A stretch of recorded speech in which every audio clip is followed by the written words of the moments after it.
Reprise ce lundi à Nairobi des pourparlers de paix dans l'est de la RDC sans la présence des protagonistes. Les présidents congolais, rwandais et ougandais se sont exprimés par vidéoconférence. Ouverture ce lundi à Kinshasa des travaux des ateliers régionaux de la CEAC organisés en marge de la première conférence maritime de cette organisation qui se tiendra dans la capitale congolaise. Au centre des discussions des experts, le projet de la stratégie bleue durable en Afrique centrale, les projets stratégiques de sûreté et le projet de sécurité maritime de la CEAC. En sport, les équipes africaines affichent un autre visage dans cette deuxième journée de la Coupe du Monde. Ce lundi, le Ghana a créé la sensation en venant à bout de la Corée. Score de la partie 3-2. Essentiel de l'actualité sur Télé 50, bienvenue à tous. Sécurité en RDC, les débats se sont poursuivis cet après-midi entre les participants à la troisième ronde lancée par les chefs d'État de la communauté des États de l'Afrique de l'Est présents au Kenya. Sans la présence des protagonistes, les présidents congolais, rwandais et ougandais se sont exprimés par vidéoconférence lors de ces travaux qui se clôturent les samedis 3 décembre prochain. Aucune délégation congolaise n'a fait le déplacement de Nairobi. En effet, Kinshasa conditionne sa participation à ces pourparlers de Nairobi par les retraits des terroristes du M23 des localités occupées dans le territoire de Rutshuru, suivant le consensus dégagé mercredi dernier au terme de la réunion de Luanda. Et en qualité du président national du PANECO et rapporteur de l'Union sacrée de la nation, Bernard Kayumba demande à la jeunesse de s'enrôler massivement pour les prochaines élections et à une mobilisation générale pour chasser les ennemis de la RDC qui perturbent la quiétude des paisibles citoyens dans l'est du pays. Soutenons inlassablement les forces armées de la République démocratique du Congo, la police nationale congolaise, ainsi que tous les services de sécurité civils et militaires dans leur combat pour la défense de l'intégrité territoriale de notre pays. L'Union sacrée de la nation, c'est la plus grande machine politique ou famille politique dans notre pays.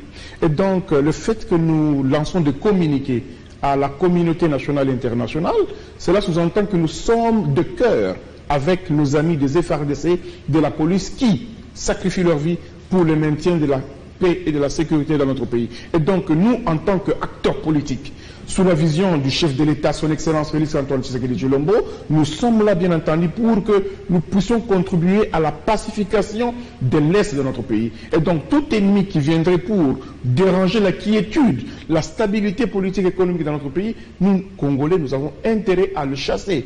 Et donc nous applaudissons encore une fois les efforts fournis par tous les chefs des partis politiques, regroupements politiques, et même l'Assemblée nationale, le Sénat et la primature, pour que nous arrivions toujours à conjuguer les efforts afin de chasser l'ennemi de notre pays.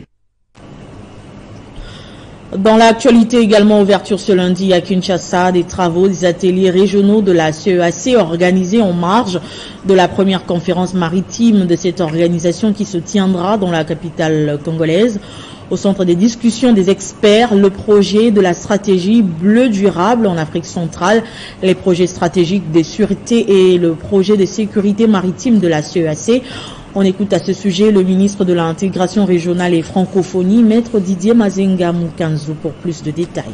Excellences, mesdames et messieurs, chers participants, comme vous le savez, ces ateliers préparatoires à la première conférence maritime de la CEAC, prononcée officiellement par son Excellence Monsieur le Président de la République, Président en exercice de la CEAC lors de la conférence des chefs d'État et de gouvernement, ont pour objectif général d'impliquer toutes les entités nationales concernées par les questions maritimes et connexes en vue de s'approprier des projets, des stratégies et de la politique maritime de manière à garantir une participation active et efficiente de chaque État membre à cette conférence À cet effet, votre présence massive à Kinshasa pour ces assises témoigne réellement de l'intérêt et de l'implication des États membres de notre communauté. Au Nord Kivu, lancement à Goma de la 3e édition de la Semaine mondiale de l'entrepreneuriat. Le thème retenu cette année est innovation politique et juridique pour la promotion de l'entrepreneuriat et l'amélioration du climat en RDC.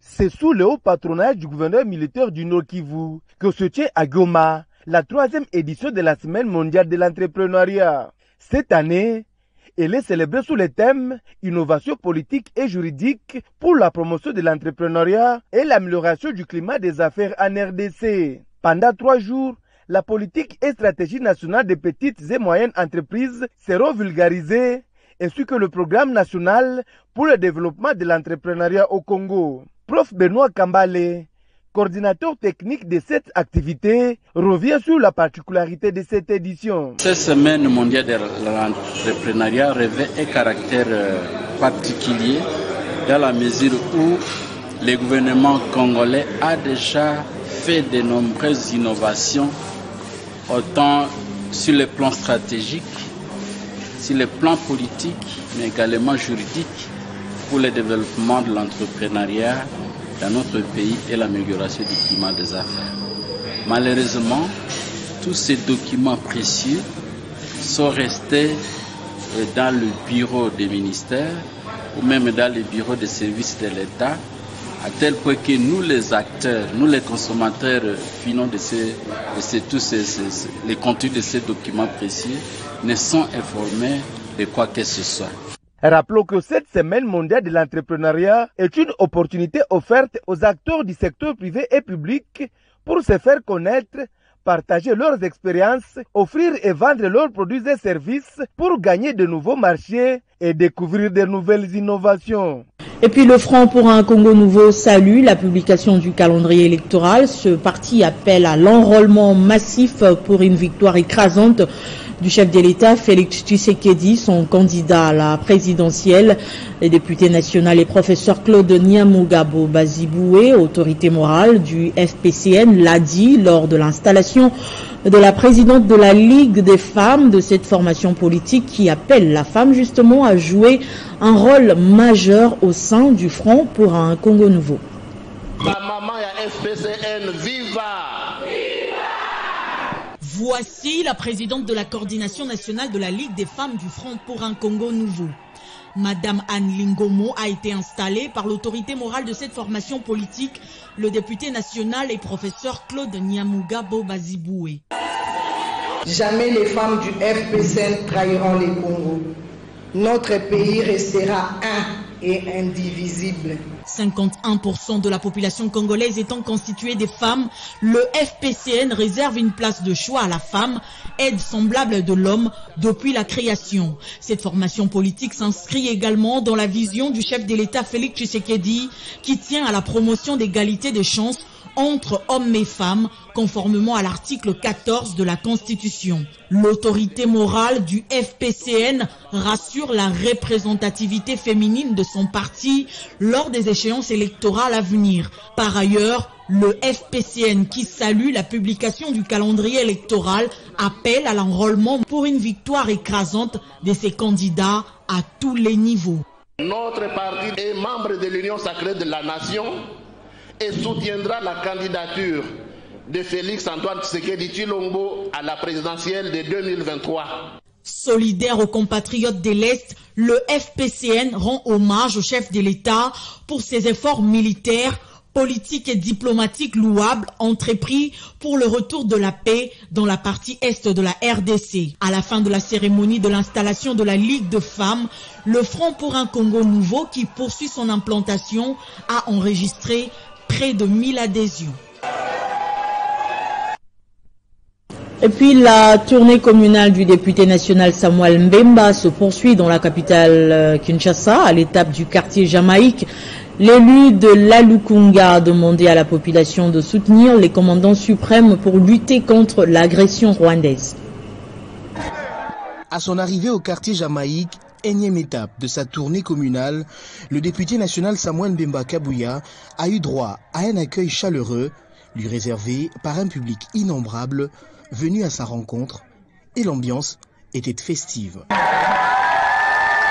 Prenant la parole devant une assistance composée des militants et cadres de la CRD, parti cher à Christophe Mbosonkodia, l'élu de Lukunga n'a pas eu sa langue en poche pour dénoncer des primes abord l'agression dont la RDC est victime de la part du Rwanda, avant d'inviter chacun et chacune à soutenir l'appel à la mobilisation lancé par le chef de l'État pour bouter dehors l'ennemi. L'autorité morale de notre parti m'a envoyé vers vous pour vous dire que notre pays est en danger. Nous devons tous soutenir l'appel à la mobilisation lancé par le chef de l'État pour gagner la guerre d'agression que nous impose le Rwanda de Paul Kagame. Nous devons rester vigilants car ce pays n'appartient pas au Rwanda. À vous jeunes, si vous estimez que vous êtes en âge d'intégrer l'armée, allez-y, je vous encourage. Message bien compris, et Samuel Mbemba entend poursuivre sa tournée communale dans les tout prochains jours. Après la publication du calendrier électoral par la CENI, le parti politique AREP de Guy Luando Mboyo se met déjà en ordre de bataille pour accorder un second mandat à Félix Tshisekedi. Sa secrétaire générale adjointe Dorothée Madi Yamwamba a sensibilisé la population de Tchangou sur l'importance de l'enrôlement. Suite à l'annonce de la publication du calendrier électoral par le président de la CENI, Denis Kadima Kazadi, le parti politique AREP, agissant pour la République, du ministre d'État en charge de l'aménagement du territoire, Guy Luando Mboyo, passe déjà à la vitesse supérieure quant à la mobilisation et la sensibilisation de ses électeurs. Maître Dorothée Madi Yamwamba, secrétaire générale adjointe d'AREP, était hier dimanche à Tchangou pour cet exercice. Il était urgent et opportun de sensibiliser déjà nos militants pour l'enrôlement qui va commencer d'ici moins d'un mois, puisqu'on est déjà le 27. Donc, comme vous savez, les élections vont être convoquées pour le 20 décembre, les élections législatives et présidentielles.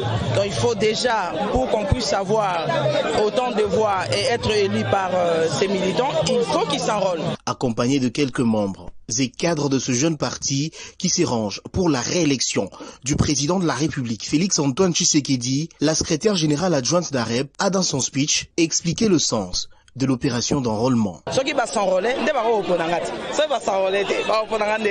faut pas qu'un soutenir parti Nabiso ou le Bakenga Naza membre et parti mais s'enrôler pour voter maître de Roten Degeni, pour voter initiateur Degeni, décir quoi, pour voter président Fachi Beton Degeni. Agissant pour la République, parti membre de l'Union sacrée de la Nation, affûte déjà ses armes pour les échéances électorales de 2023. Et puis le Rassemblement des jeunes patriotes a rejoint le regroupement politique Les Progressistes du sénateur Sami Badibanga. C'est pour jouer une partition importante pour le développement du pays que le RJP a adhéré à ce regroupement. L'ASBEL, le Rassemblement de jeunes patriotes, tourne sa boussole vers le développement de la RDC. Le RJP tient à l'amélioration de la situation socio-économique du peuple congolais. Voilà la raison de son adhésion au regroupement progressiste de Sami Badibanga.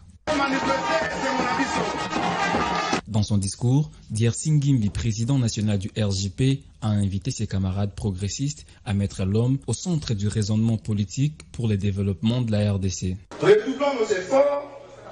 Prenons le plus bel élan pour apporter notre contribution dans la construction d'un pays plus beau qu'avant, tel que prédit dans l'hymne sacré de notre solidarité.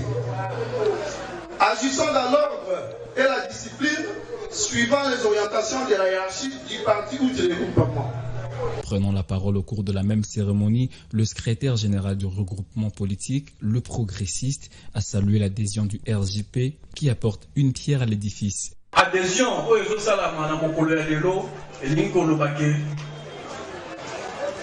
libala oyoyo RJP isali na progressiste ekowumela ti na ti bongo te Après la publication du calendrier électoral par la CENI, les différentes formations politiques se rangent déjà en ordre de bataille en prévision des élections qui profilent à l'horizon. Merci.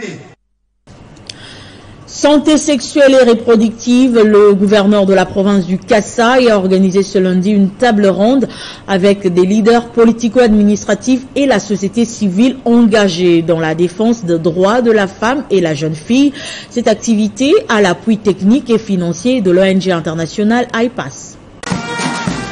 C'est sous le haut patronage du gouverneur de la province du Kasaï que la ministre provinciale du genre a organisé dans la ville de Chikapa, grâce à l'appui technique et financier de l'ONG internationale IPAS, une table ronde avec les leaders politico-administratifs et la société civile engagée dans la défense des droits de la femme et de la jeune fille. Je remercie vivement l'ONG internationale IPAS qui va demeurer notre partenaire technique et financier de notre province en promotion des droits et l'accès aux soins de santé, de reproduction, de qualité pour la femme. Le but de cette table ronde est donc d'amener le gouvernement provincial à intégrer une ligne budgétaire pour la promotion des droits de la femme et de la jeune fille, mais aussi assurer la vulgarisation du protocole de Maputo. Les participants ont été outillés sur les risques d'avortement clandestin en RDC et sur les cadres légaux qui régit l'avortement. Présent, les chefs coutumiers ont pris un acte d'engagement. La donne a changé depuis que nous avons compris que là où la loi a déjà dit quelque chose, la coutume s'intègre. Nous avons des coutumes positives que nous devons continuer à privilégier. Nous avons aussi compris qu'il y a des coutumes rétrogrades que nous devons abandonner et donc organiser. C'est le vice-gouverneur et gouverneur des provinces à d'intérim Gaston Collet qui a ouvert et clôturé cette activité. L'Assemblée provinciale de la Mongala a, au cours de la séance plénière tenue le week-end dernier, procédé justement à l'unanimité à l'investiture du gouvernement provincial de la Mongala, mise en place le 6 novembre dernier par César Limbaya, gouverneur de province.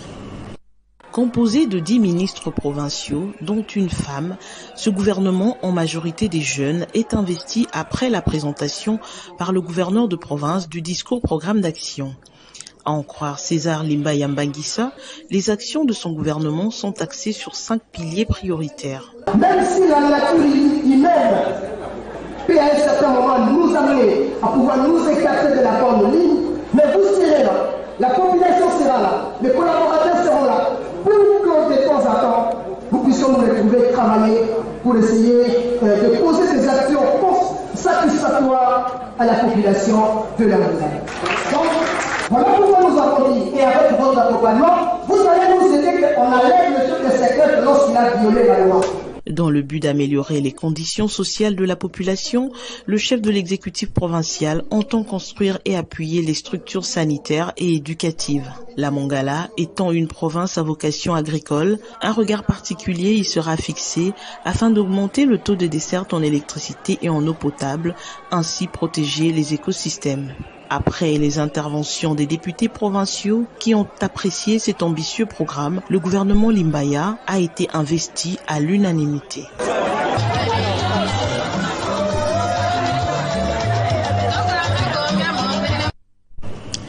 Parlons de ce drame dans la province du Haut-Katanga. Les faits font le tour sur les réseaux sociaux et dénoncent une instrumentalisation de la justice ayant conduit à la mort de l'épouse d'un huissier de justice.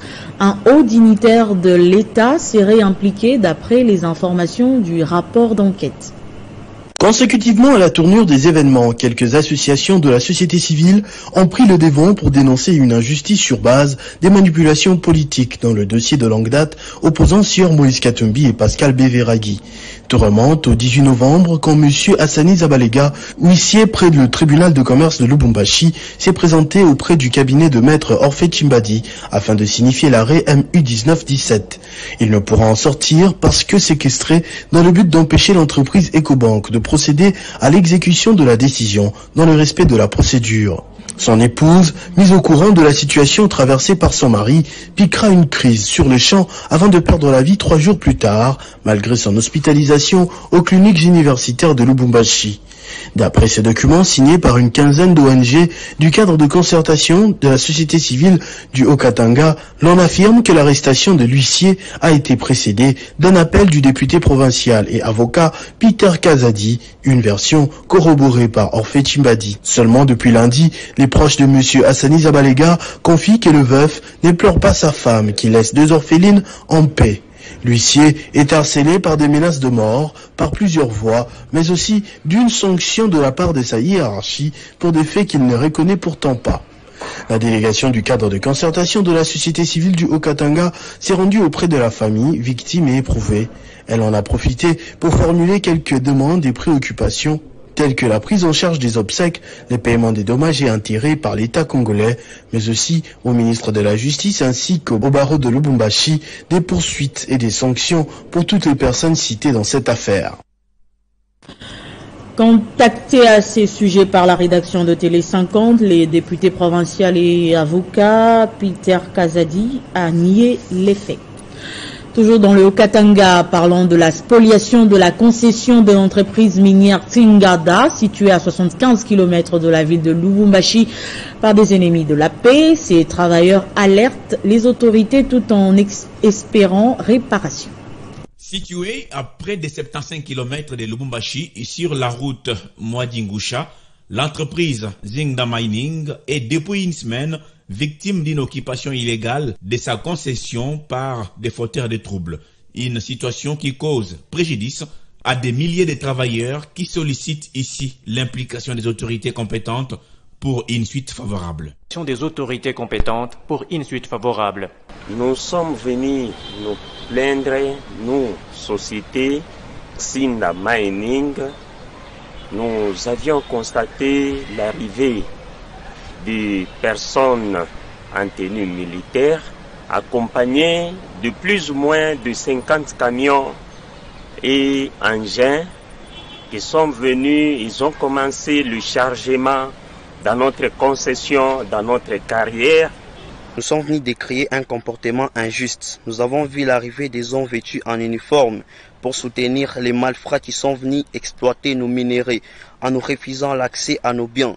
Nous avons déposé une plainte contre eux demandant que justice soit faite. Selon la même source, ces occupants illégaux ont fait irruption dans ces sites, munis d'engins lourds d'exploitation sous l'encadrement des hommes en uniforme avec comme consigne arrêter les camions des Zingda Mining afin d'empêcher le déroulement normal des activités quotidiennes. Déjà, le dossier est déféré devant la justice pour que les préjudices causés soient réparés. Et à l'occasion de ces 6 ans d'existence, l'école supérieure de formation des leaders de l'unité en collaboration avec la société de communication et de services ont organisé samedi à Kinshasa une table ronde internationale autour du thème « Les défis de l'adéquation entre formation et emploi en RDC ». En organisant cette table ronde internationale, à l'occasion de ces 6 ans d'existence, l'école supérieure de formation des leaders de l'unité, Eco4Leaders, en collaboration avec la Société des communications et des services, SCS, a rassemblé le monde des affaires et le monde de la formation, réfléchissant autour du thème « Les défis de l'adéquation entre la formation et l'emploi en RDC ». Unissons donc nos efforts et investissons dans la formation des hommes nouveaux, des leaders de l'excellence, pour la construction d'une société plus inclusive. En présence du représentant des ministres de l'ESU et des participants connectés sur tout l'étendue du territoire national et à l'étranger, le directeur général de la SCS, Jean-Robert Essifoy, a dans son allocution insisté sur l'organisation de la société où chacun joue son rôle de responsabilité. Une société organisée, il y a des responsables, il y a des sous-responsables et puis il y a chacun avec ses responsabilités. Chacun ne fait pas ce qu'il veut, de la manière dont il veut, dans une société organisée. Moi, mes attributions à Eco4Leaders, c'est d'abord de partager avec eux notre expérience dans le domaine relationnel. Ils ont besoin du relationnel. Pourquoi les relationnels? Mais parce que vous ne pouvez pas réaliser des grands projets sans moyens. Il faut avoir les moyens de sa politique. Un bon moment d'échange en vue de la création d'un réseau de leaders rassembleurs non corruptible, non tribaliste, pour un pays d'excellence et d'émergence. Clôture de l'année académique 2021-2022 à l'Université des sciences et de technologie de Lodja. Une cérémonie officielle d'écollation de grade académique s'est déroulée dans l'amphithéâtre de cette université en présence des autorités de la province du Sankourou. C'est une belle procession qui a annoncé le début de la manifestation, celle de la collation de grade académique pour l'année académique 2021-2022 à l'Université des sciences et des technologies de Lodja. 8 gradués et 6 licenciés de la faculté de la santé publique ainsi que 5 gradués de la faculté de l'informatique sont donc le heureux lauréat au cours de cette cérémonie officielle qui s'est déroulée dans l'amphithéâtre de l'Ustel Lodja. Le professeur ordinaire Berthold Oyanganji a remercié les promoteurs de cet alma mater, Lambert Mende Omalanga, pour sa générosité légendaire. Cette année académique a été manifestement marquée par des actes de soutien et de générosité du promoteur de l'Université des sciences et de technologie de Lodja, j'ai cité l'honorable Lambert Mende Omalanga, la construction des cliniques universitaires et des laboratoires, l'expédition de matériel et équipements de quelques cliniques, reconnaissance et votre bonne volonté de donner une nouvelle identité à l'université de... Termination dans le processus de développement durable à travers des programmes de recherche appliqués et contextualisés ainsi que la pertinence de certaines réformes dans son secteur. Parlant religion à présent, double célébration à la communauté évangélique, la présence de Dieu. D'abord, les 20 ans d'existence de l'église. Ensuite, la dédicace du temple construit sous fonds propres pour le pasteur Don Yves Kisoukoulou, représentant légal. Ceci est une œuvre de foi. Ce samedi 26 novembre 2022 entre dans les annales de la communauté évangélique La Présence de Dieu, car non seulement cette église implantée dans la commune de Ngalima, au quartier Joli Parc, célèbre ses 20 ans d'existence, elle a aussi dédicacé le temple après une décennie consacrée à la construction de ce dernier. Le culte de dédicace a connu une présence débordante des fidèles de l'église et plusieurs délégations venues de l'Europe, de l'intérieur de la RDC, ainsi que des extensions de la présence de Dieu de Kinshasa, sans compter différents invités. Le pasteur Dominique Ngoy de l'église La Résurrection, à qui il a été confié la tâche de dédier le temple au Seigneur, n'a pas hésité à rappeler que plus qu'un temple, il s'agit donc de la maison de Dieu où y règne sa présence.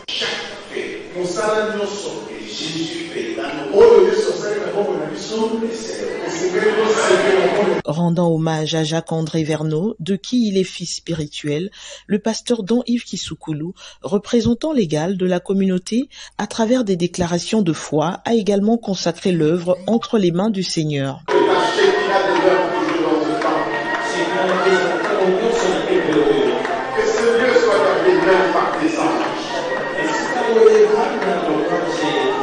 Une visite guidée des invités a été organisée dans différents locaux que compte cette bâtisse avant de souffler sur le gâteau pour célébrer l'heureux événement. En sport, je l'annonçais au sommaire, les équipes africaines affichent un autre visage dans cette deuxième journée de la Coupe du Monde. Ce lundi, le Ghana a créé la sensation en venant à bout de la Corée, score de la partie 3-2. Dans le groupe G, les Lions indomptables du Cameroun ont imposé un nul de 3 buts partout à la Serbie. Et l'autre nation qui avait enregistré une victoire importante hier, c'est le Maroc qui avait battu la Belgique 2-0. Et demain mardi, le Sénégal jouera sa qualification face à l'Équateur dans le groupe A. Ce journal est terminé, place au rappel de titres. Reprise ce lundi à Nairobi des pourparlers de paix dans l'est de la RDC. Sans la présence des protagonistes, les présidents congolais, rwandais et ougandais se sont exprimés par vidéoconférence. Ouverture ce lundi à Kinshasa des travaux des ateliers régionaux de la CEAC organisés en marge de la première conférence maritime de cette organisation qui se tiendra dans la capitale congolaise. Au centre des discussions des experts, le projet de la stratégie bleue durable en Afrique centrale, les projets stratégiques des sûretés et le projet des sûretés maritimes de la CEAC. En sport, les équipes africaines affichent un autre visage dans cette deuxième journée de la Coupe du Monde. Ce lundi, le Ghana a créé la sensation en venant à bout de la Corée du Sud. Score de la partie 3-2. Merci de nous avoir suivis et restez fidèles au programme de Télé 50.